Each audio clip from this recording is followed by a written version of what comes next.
প্রত্যেকের জীবনে একটা স্বপ্ন থাকে যে জীবনে কিছু না কিছু করব এবং অনেক সময় সেই পরিস্থিতিটা যখন বদলে যায় এবং মনের মতো অনেক কিছু যখন না পাই, কাজ পাই, তখন একটা যে কোনো পেশাকে ধরে নিয়ে জীবনযাপন করতে হয়, তাই তো?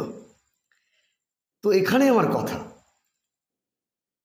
যে আপনি একটা পেশার সঙ্গে যুক্ত আছেন, সঙ্গে নিজেকে আনন্দ দেওয়ার জন্য, আরেকটা পেশার মতো ঠিক নয়, নিজেকে আনন্দ দেওয়ার জন্য বা বেঁচে থাকার জন্য আপনাকে কিছু করতে হবে। কিন্তু কি করতে হবে বিষয়টা আপনাকে একটু পরিষ্কারভাবে বলি। বিষয়টা হচ্ছে, জীবন কাটানোর জন্য আপনার কিছু ভালো লাগা আছে। হতে পারে কবিতা আবৃত্তি, হতে পারে কোনো বাদ্যযন্ত্র বাজানো, তবলা বলো, গিটার বলো, হারমোনিয়াম বলো, যাই হোক, কিবোর্ড, যাই হোক, বা আপনি ভালো গান গাইতে পারেন, আপনি গান গাইবেন, কি আছে, আরে লোকের সমালোচনা করবেই। আপনি যদি ভালো ডান্স করতে পারেন, করবেন, কি আছে, এটা একটা কি বলবো, একটা কলা, একটা শিল্প, কোনো ব্যাপার না। এই যা বললাম, এই সবগুলোকে আর্টিস্টও বলা যায়, যে শিল্পীও বলা যায়। কিংবা আপনার এগুলো যদি ভালো না লাগে, আপনি খেলা দেখুন না, খেলাধুলার মধ্যে চলে যান, সেখানেও ভালো ভালো খেলাধুলা আছে। আমার আজকের ভিডিওতে মূল বক্তব্যটা হচ্ছে, আপনি যেটা করবেন সেটা মন দিয়ে করবেন এবং সেটা সোশ্যাল মিডিয়ার সঙ্গে যুক্ত থাকবেন। কিভাবে? সেটা ইউটিউব হতে পারে, ফেসবুক পেজ হতে পারে, ইনস্টাগ্রাম হতে পারে, যেখানে আপনার প্রতিভাটা তুলে ধরবেন। যদি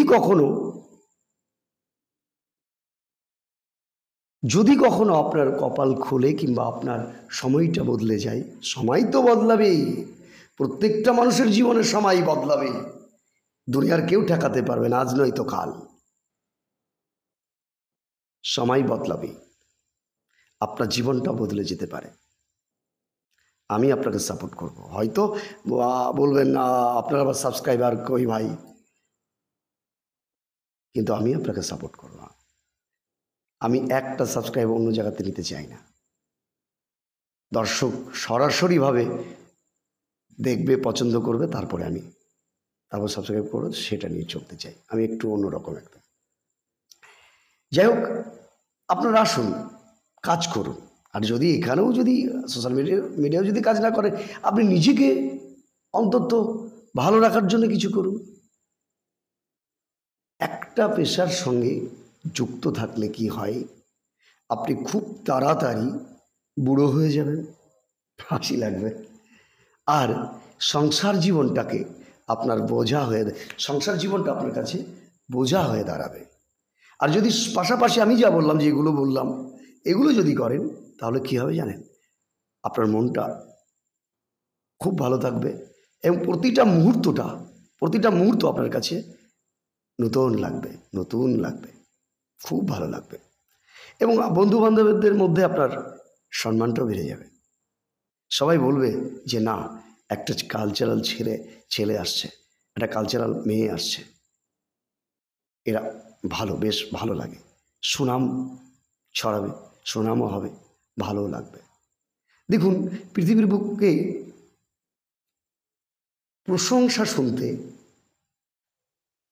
প্রত্যেকটা ব্যক্তির জীবনে পছন্দ। দেখুন, যদি প্রশংসা শুনতে যদি পছন্দ নাই হতো, তাহলে বুঝতেই পারতেন এত কিছু পৃথিবীতে আবিষ্কার হতো না, বা কি বলবো, এত স্বাচ্ছন্দ্যপূর্ণ, এত সুন্দর জীবনযাপন কেউ করতো না, কোনো রকমভাবে করলেই হতো। যাই হোক, আজকে বিষয়বস্তু বোঝাতে পেরেছি কি জানি না। কমেন্ট করবেন এবং সাবস্ক্রাইব করবেন। ভালো থাকবেন। আসুন, কাজ করুন, জীবনটাকে রঙিন করুন, লাইফটাকে সুন্দর করুন। ভালো থাকবেন।